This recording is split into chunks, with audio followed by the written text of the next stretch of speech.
آنکھوں کے وضو کو اللہ نے سکھلایا اور سنجید نے صحابہ کو سکھلایا کہ تابعین تبع تابعین اس طرح معتبر علماء مستند علماء کے ذریعے سے یہ علم کے الفاظ اور اس کے معنی جو منتقل ہوتے ہوئے آئے وہ علم کا وہ معنی سمجھو اپنے مرضی سے اپنے تجربے سے کوئی نئے نئے معنی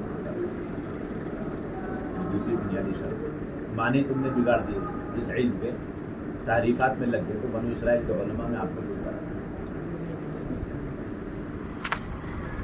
يكتبون الكتاب بأيديهم ويقولون هذا من عند الله لماذا ليشتروا به ثمنا قليلا اپنے ہاتھ سے لکھتے کتابیں اہل کتاب اور اس کے بعد کہتے ہیں اللہ کی طرف کیوں ایسا بولتے ہیں تاکہ تھوڑے سے پیسے کماتے آج اس کی مختلف شکلیں موجود ہیں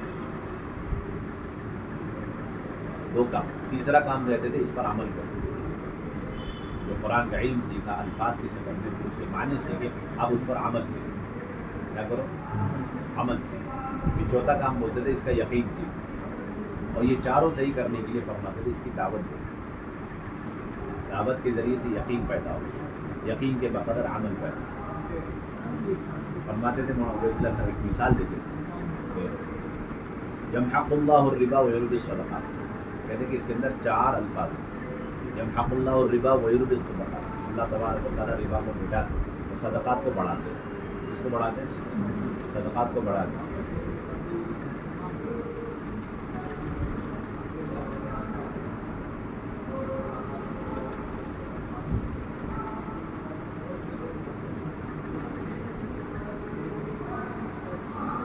اس آیت کے پڑھتے ہی اس کا یقین اندر اترے نمبر یعنی اس کی پہلے تو دعوت ہو اللہ تعالیٰ صدقات سے ہی مال لگاتے اور ربا ہی سے مال لگاتے اس کی تو دعوت جب دعوت دو گے اندر دل میں یقین اترے گا تو پوری دنیا والے مل کر اگر گھر گھر کو بینک بنانے بینک کا نظام گھر گھر چالو کر در در چالو کر اور ہر انسان بینک کے نظام سے مربوط ہو جائے جیسا آج کے دور میں ہر ایک انسان بینک سے وابستہ ہے اللہ تعالیٰ ان سب کو کنگال کرے اللہ تعالیٰ ان سب کو کنگال کرے اگر سودی نظام سے مربوط ہو کے چلو گے اللہ تعالیٰ کنگال کرے پوری دنیا سوئٹزرلینڈ جیسی بینک بن جائے دبئی جیسی بینک بن جائے اللہ تعالیٰ سب پر دیوالیہ کیونکہ اللہ کا فرمان حق اللہ ساری بینک کاری یہ سب اس کے سامنے فیل اس آیت کے سامنے حق اللہ اور ربا ربا کا تحقق جو حرام والا ہے جب بھی ہوگا تو محق کا تحقق ہوگا دونوں میں لازم مرجوع تلازم ہے ادھر ربا ہوا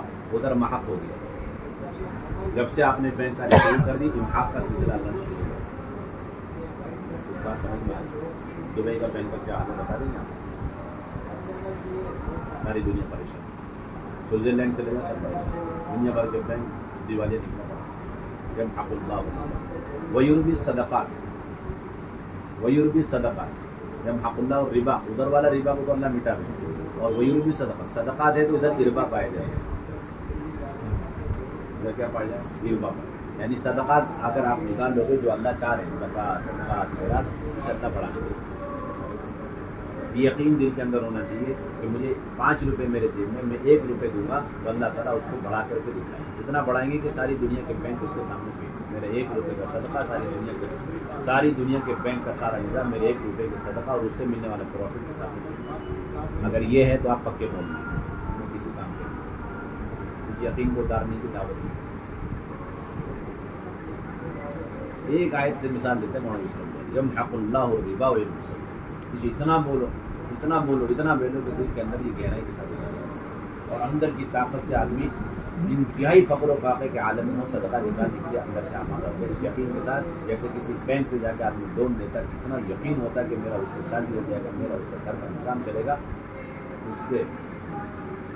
اس سے کہیں گنا زیادہ یقین کے ساتھ 5 روپے بڑے میں اگر 1 روپے کٹ جائے گا تو مجھے 1 روٹی بھی نہیں ملے گی ابھی دوپہر کو کھانے کے لیے اس یقین کے ساتھ اس کے معلوم کیونکہ صحابہ نے اسی یقین کی بنیاد پر فقر و فاقے کے باوجود جا کر کے مزدوری کری صدقہ کے لیے آدمی آج مزدوری کرتا اپنے پیٹ اگر انہوں نے مزدوری کی صدقہ کے لیے تاکہ اس کے ذریعے سے بڑھ جائے ایسے جیسے آج کا فقیر آدمی بینک جاتا ہے لون لینے کے لیے اس طرح اس زمانے میں لوگ اللہ کے بینک میں ڈالنے کے لیے مزدوری کرتے ہیں اتنا بڑا فرق ہو جائے گا بہت بڑا ہم نہ کہاں ہوں وہ لوگ کہاں آج بھی ہم مزدوری کر رہے ہیں صحابہ بھی مزدوری کی اور آج کی مزدوری کس لیے آج کی محنت کس لیے جائے، اپنا پیٹ بھر جائے، اس کے لیے بینک کا ساتھ ہم یہ کہتے ہیں ساری محنت کے ذریعے سے جتنے قدم جتنی کوششیں مسلمانوں کی بینک کی طرف جاری وہ سب لوٹ کر کے سائڈ کی طرف ایک ایک مسلمان اس پر آ جائے کہ میرے لیے اللہ کی طرف سے صدقات برکات کے دروازے کھولنے کا ایک ہی راستہ جو کچھ میرے پاس ہے وہ اگر نہیں ہے تو میں مزدوری کر کے پسینہ بہا کر جو ہے پیسہ مزدوری لینا چاہتا ہوں صرف اس لیے تاکہ اس کو صدقہ کروں تاکہ اللہ فوراً امیڈیٹلی اس کا کئی گنا زیادہ دے دے۔ پکا والا بینک ہے اوریجنل والا بینک، باقی تو سب ویسے ہی چلتا بس یہ ہماری طرف سال بھر میں اس کی پھر فرما دیتے آج کے زمانے میں تو 5 کوشش کرنی ہوگی، زبان بھی ہماری نہیں ہے اس لیے اچھا پڑھنا بھی سیکھو، اچھا مانا بھی سیکھو، پھر اس کے بعد یہ 3 دن کی محنت اس کی دعوت بھی دو، یقین بھی سیکھو، اس پر عمل بھی دو۔ حضرات صحابہ 2 تو اچھا جانتے تھے، پڑھنا اچھا جانتے تھے، اس کے معنی سمجھ سکتے تھے، اس کے باوجود پوچھتے تھے حضور صلی اللہ علیہ وسلم۔ پھر اس کے بعد 3 بنیادی طاقتیں لے کر کے 3 بنیادی کام کریں، اس پر عمل کرنا، اس کی یقین اور اس پر دعوت، اللہ نے اس کی طاقت ان کے سامنے ظاہر ہے۔ ہمارے یوسف رضی اللہ فرماتے تھے کہ قرآن والا علم اور حدیث والا علم کی طاقت آج ظاہر نہیں ہو رہی، اور حضور کے زمانے میں صحابہ کے زمانے میں ظاہر، اس وجہ سے نہیں کہ ان کے پاس قرآن 30 پارے کا نہیں 60 پارے کا تھا، بخاری ایک نہیں وہاں 10 تھی، اس وجہ سے وہی بخاری ہے، وہی کوالیفیکیشن، وہی کوانٹٹی، سب کچھ، لیکن فرق یہ ہے کہ ہمارے دلوں کے اندر یقین ہے۔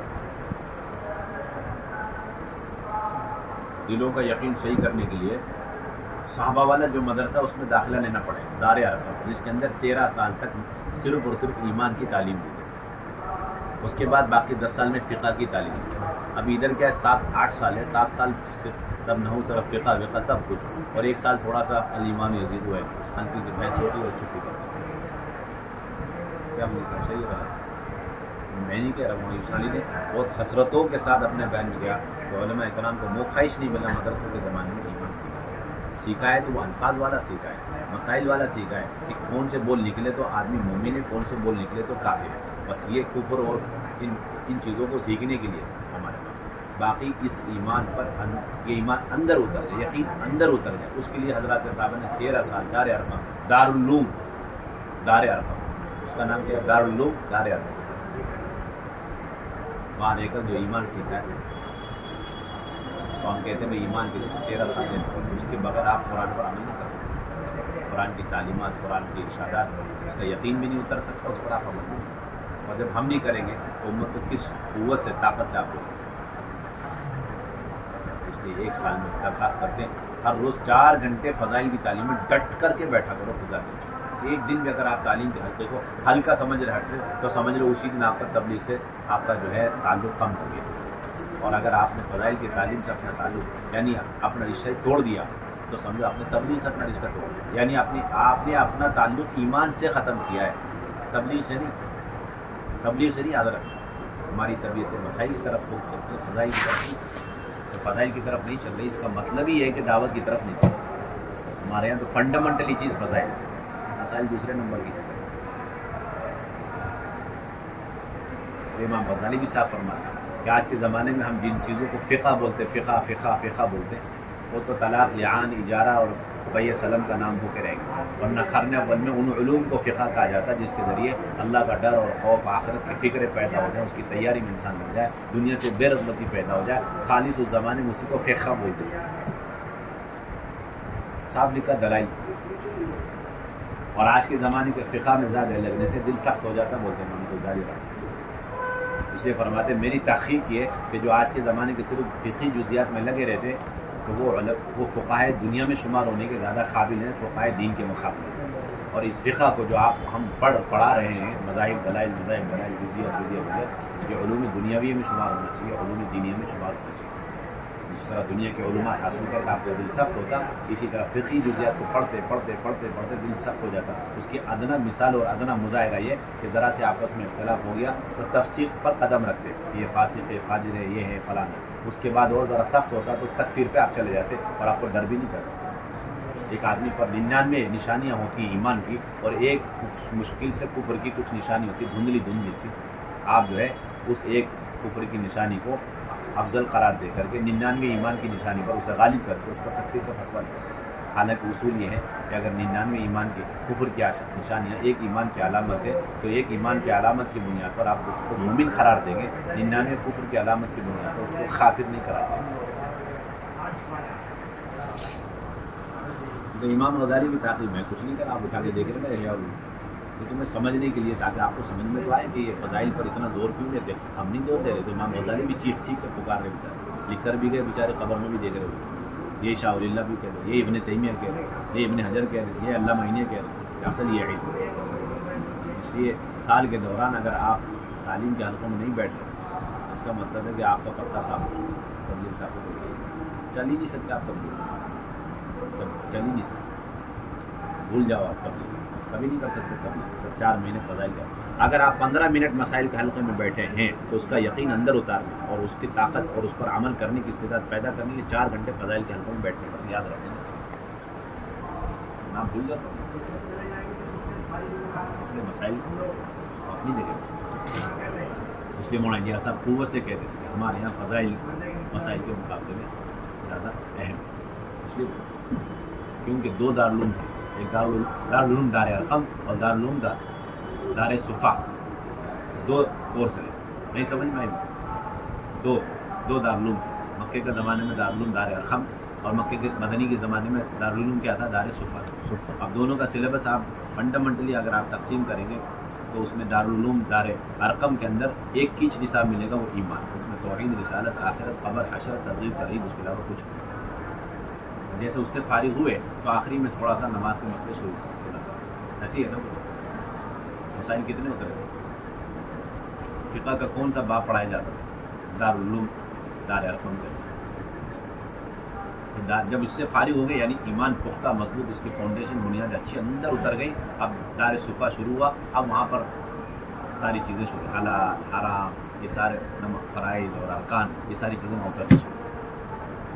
تاکہ استعداد نہیں تھی صحابہ میں، اتنے شوقین تھے شراب پینے کے، شراب نوشی کے اتنے عادی تھے کہ مکے کے پورے زمانے یعنی ایمانیات بنانے کے زمانے میں شراب کی حرمت بھی نازل ہوئی، جب تک کہ پتہ نہیں کتنے طلبہ شراب وغیرہ پیا کرتے. یہ تو تعبیر کر صحابہ طلبہ ہی تو تھے، شراب نوشی کے ساتھ سارا سلسلہ چلتا کیونکہ استعداد اتنی کمزور ہوئی. اور مدینے میں پہنچ کر کے بھی فوراً شراب کی حرمت نازل ہوئی. جب دوسرے دارالعلوم میں داخلہ لیا صحابہ نے دار صفا میں، تب بھی شراب کی حرمت نازل ہوئی. تو 4 کتابیں اس کے لیے الگ الگ، یعنی 4 آیتیں نازل. پہلے میں تو شراب کی نفع بتائی گئی، دوسرے میں یہ بتایا گیا اس کی تھوڑی سی مدد. یسألونک عن الخمر والمیسر قل فیہما اثم کبیر ومنافع للناس واثمہما اکبر من نفعہما. لوگ آپ سے پوچھتے ہیں شراب کے بارے میں، یعنی پینا چاہیے نہیں چاہیے، نفع ہے نقصان ہے. بولے کہ اس میں نفع بھی ہے اور گناہ بھی ہے، لیکن اس کا گناہ اس کے نفع سے خطرناک ہے. اتنا بول کے چھوڑو. اس سے جو لوگ عقل مند تھے، تھوڑا سا انٹیلیجنٹ لوگ تھے، انہوں نے اس کو تھوڑا سا سائڈ کر دیا. پھر بھی لوگ پیتے رہے، سفروں میں جا رہے اللہ کے راستے میں، پینے کا سلسلہ باقی موجود ہے. مدینے کے اندر اسباق چل رہے، پینے کا غلط ہے. ارے سارے صحابہ طلبہ تھے نہیں تھے؟ ارے تھے کہ نہیں تھے؟ اب جماعتوں میں جا کے لوگ بیچارے بیڑیاں پیتے رہے تو لوگ اعتراض کرتے. بیچارے سیدھے سادھے لوگ، کون سی غلطی بیچارے. یہ دیکھو کتنی خوبی آ رہی اس تبلیغ والے مدرسے میں انٹری مار.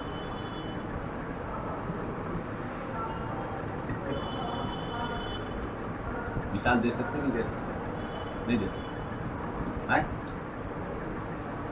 پھر اس کے بعد تیسرا، ایک مرتبہ دیکھا کہ شراب ہی کی حالت میں طلبہ عزیز سب نماز میں آگے اور پتہ نہیں کیا کیا بڑبڑانے لگے، پڑھتے پڑھتے کچھ آیتیں پڑھ رہے نشے میں.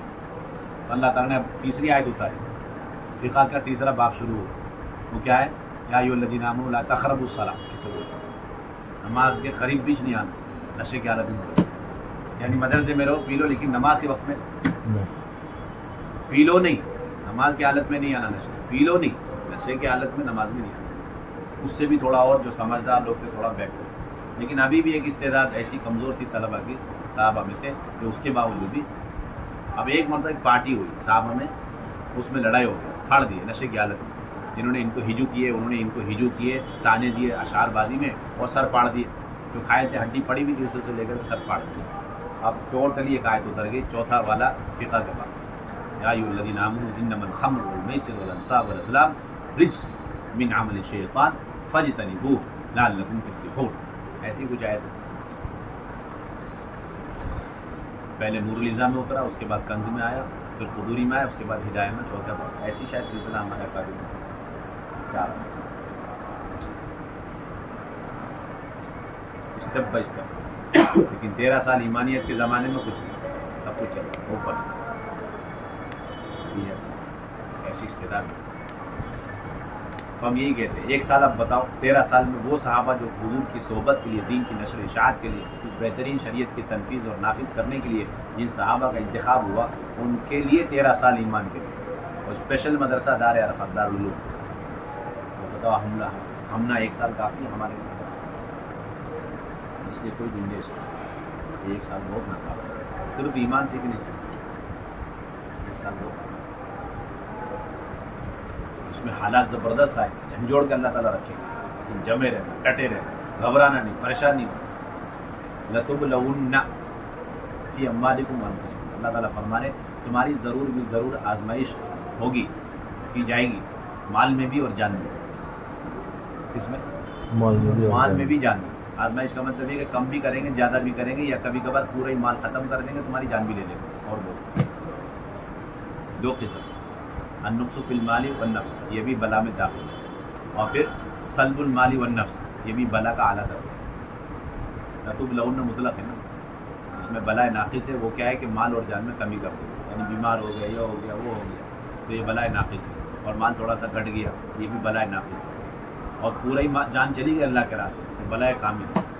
ایسا شاید سمجھ میں آ رہا ہے۔ لَتُبْلَوُنَّ خاص سے کتاب اللہ مطلق ہے، کل اور جز دونوں کو شامل ہے۔ لَتُبْلَوُنَّ بلا کل کو بھی شامل ہے، جز کو بھی شامل ہے، بہت ساری تقریریں آپ لوگ کرتے ہیں۔ لَتُبْلَوُنَّ مطلق ہے نا، بلا کامل بھی، بلا ناقص بھی۔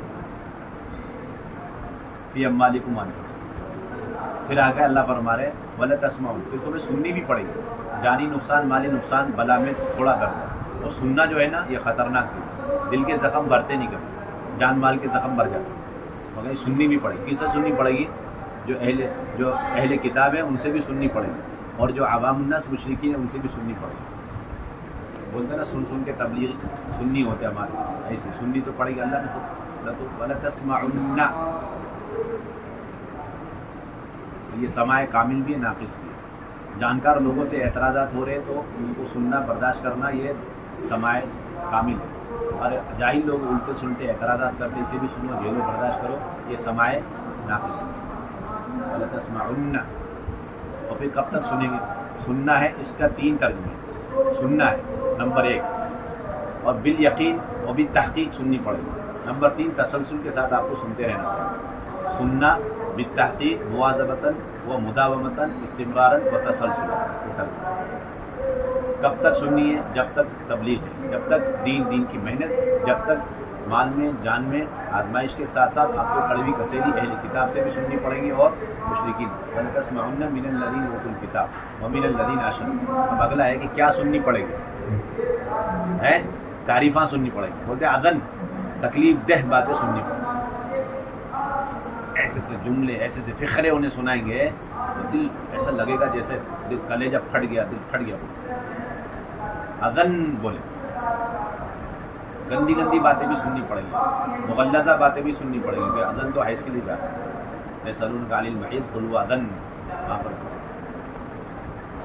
کراہت کی تمام چیزوں پر اذن کا اطلاق ہوتا ہے، ایسی ہے نا، کراہت کی تمام چیزوں پر اذن کا اطلاق ہوتا ہے۔ قرآن کی زبردست الفاظ میں سے جامع معنی لفظ زبردست اذن، اور کتنی سننی پڑے گی؟ نکیرہ آیا، آپ کے نکیرہ تفخیم کے لیے بھی آتا ہے، بڑی بڑی باتیں سننی پڑیں گی، عظیم الشان باتیں سننی پڑیں گی، بڑی بڑی تہمتیں سننی پڑیں گی، میڈیا والوں کی بھی سننی پڑیں گی، سب اس میں آتے ہیں۔ ایسا میرے کو سمجھ میں آتا، آپ دیکھ اذن میں میڈیا بھی آتا ہے، وہ سنا رہے نا اللہ تعالیٰ، حل مل گیا؟ نہیں ملا، اتنا کائے کو چلتے ہیں میڈیا والے؟ بولے یہ تو آیت پر عمل ہے، ورنہ آیت پر جھوٹی ہو جائے گی، اس پر قیامت سے پہلے عمل تو نہیں ہے ہر زمانے میں کسی بھی طریقے، سننی پڑے گی، وہ سننے کے آلات بھی استعمال ہوں گے، تو اس راستے سے جو کچھ بھی پروپیگنڈا ہے سب سننا، تبلیغی قرآن اذن کثیرہ۔ ارے ایک میڈیا بولے تو، لیکن اذن کے اندر جو نکیرہ اس کے اندر ساری میڈیا آ جاتی ہے، پھر بھی آپ کو لگتا ہے کہ کچھ تو باقی رہنا چاہیے کثر، تو وہ کثیرہ نے وہ کثر بھی نکالا، کثیرہ نے کثر نکالا، اذن کثیرہ، تکلیف دہ باتیں، بہت زیادہ کثرت سے تکلیف دہ باتیں آپ کو سننی پڑے گی، سنتے رہنے پڑے گا، موت تک سننی پڑے گی۔ جب بھی دین کا کام لے کے آپ کھڑے ہوں گے تو آپ کو سننا ہی پڑے گا، اور کس کس سے سننا پڑے گا؟ جانکار لوگوں سے بھی، انجانوں سے بھی، اپنوں سے بھی، پرایوں سے بھی، سب سے سننی پڑے گی. اب علاج کیا ہے؟ اللہ تعالیٰ دو چیزوں کا مجموعہ اور آپ کو ایک معجون مرکب دے رہے. کیا بول دے رہے اللہ تعالیٰ؟ معجون مرکب. ان تصویروں ہوتا تک پھر نداری کو ملا دے، یعنی عظیمت سے کام. عظیمت کا خلاصہ دو چیزیں، صبر اور تقوی. صبر اور تقوی عظیمت کہلاتا ہے، اور عظیمت کے اندر دو چیزیں، صبر اور تقوی.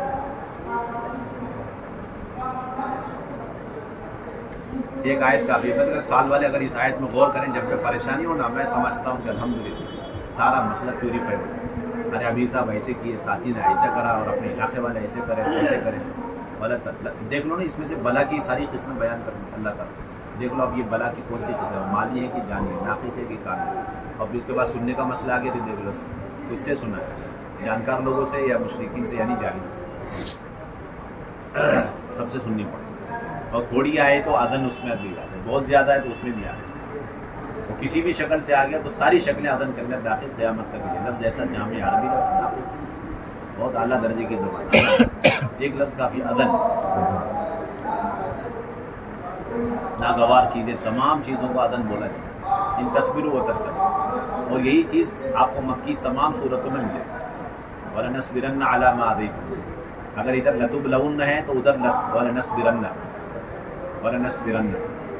وَلَنَصْبِرَنَّ بالتاکید والتحقیق، مواظبتاً اور مداومتاً. اگر بلا فی المال والنفس اور سماع ہے تو پھر بالتحقیق، اور پھر مواظبتاً اور مداومتاً اس کا توڑ صبر ہے. اس کے لیے وہاں پر بھی انہوں نے سفینہ لگایا، یعنی ہم صبر بالتحقیق تسلسل کے ساتھ کریں گے ان تمام چیزوں پہ جو تم ہمیں اذیتیں پہنچاؤ. وَلَنَصْبِرَنَّ عَلَىٰ مَا آذَيْتُمُونَا، یہ ما آذَيْتُمُونَا کس چیز کا نام ہے؟ اذن کا نام. یہ دو تعبیر الگ الگ چیزیں ہیں. وَغَشِيَهُم مِّنَ الْيَمِّ مَا غَشِيَهُم، کلمہ ابہام، سمندر جیسی چیز جس کے لہروں کو بیان نہیں کیا جا سکتا، اس کے لیے ماں کا استعمال کیا، بلاغت کا خائن. نکیرہ بھی اسی لیے لاتا، بلاغت کا خائن. النکیرہ تو تفید العموم، ایسا شاید آپ نے دروس البلاغہ میں پڑھا ہے، مختصر میں بھی شاید اسی کی کچھ وضاحت ملی ہے. عَلَىٰ مَا آذَيْتُمُونَا، یہ عَلَىٰ مَا آذَيْتُمُونَا کیا ہے؟ یہ ما اصابک ہے. وَاصْبِرْ عَلَىٰ مَا اصابک وَأْمُرْ بِالْمَعْرُوفِ وَانْهَ عَنِ الْمُنكَرِ وَاصْبِرْ عَلَىٰ مَا اصابک. یہ ما اصابک کیا ہے؟ یہ اذن. اذن کیا ہے؟ ما آذَيْتُمُونَا. یہی ملے گا، گھما پھرا کر کچھ نہیں ملے گا. دیکھ لینا پکی سے اور نہیں کرنا. اور ان سب میں صغرا کبرا کسی بھی تفصیل سے استمداد کی بھی ضرورت ہے. اتنی واضح چیز ہے، ذرا سے عقل استعمال کرو. جو ہماری عقلیں ساری مادی چیزوں میں بہہ رہی ہیں، سب اس میں لگا کے ایک بٹن سے موبائل کے کیا میں کر سکتا، ہزاروں کام کر سکتا. اس کو یقین، اتنا یقین ہے کہ میں ایک بٹن دباتے تو جنت میں جا سکتا، منکر نکیر کا جواب بھی دے سکتا. اتنا یقین کامل پیدا ہو چکا مسلمانوں کے اندر، غیروں میں تو آئی کام. آپ بولتے صاحب کچھ بھی نہیں تو کیا بھی نہیں، موبائل رہیں گا تو سب چلے گا. اچھا کوئی نئی آیت اتری ہے کہ جس کے پاس اتنا بڑا موبائل رہے گا اتنی جلدی جنت میں انٹری مارے گا، بڑی جنت کو مالک بنے گا. فیل کر کے دکھائیں گے ان سب موبائل والوں کو، دیکھتے رہنا وہ کر کے دکھلا دی سب. بات سمجھ میں آ رہی؟ اسباب آج تک کھیتی والوں کو کھیت میں رکھ کر کے، ملازمت والوں کو ملازمت میں رکھ کر کے، اور حکومت والوں کو، حاکم کو حکومت میں، اور وزیر کو وزارت میں. اب وقت آ گیا ان سارے آلات اور آئٹمیات والوں کو آلات اور آئٹمیت میں رکھ کر کے اللہ تعالیٰ اعمال کی بنیاد پر فیل کر کے دکھانے. دیکھتے جاؤ.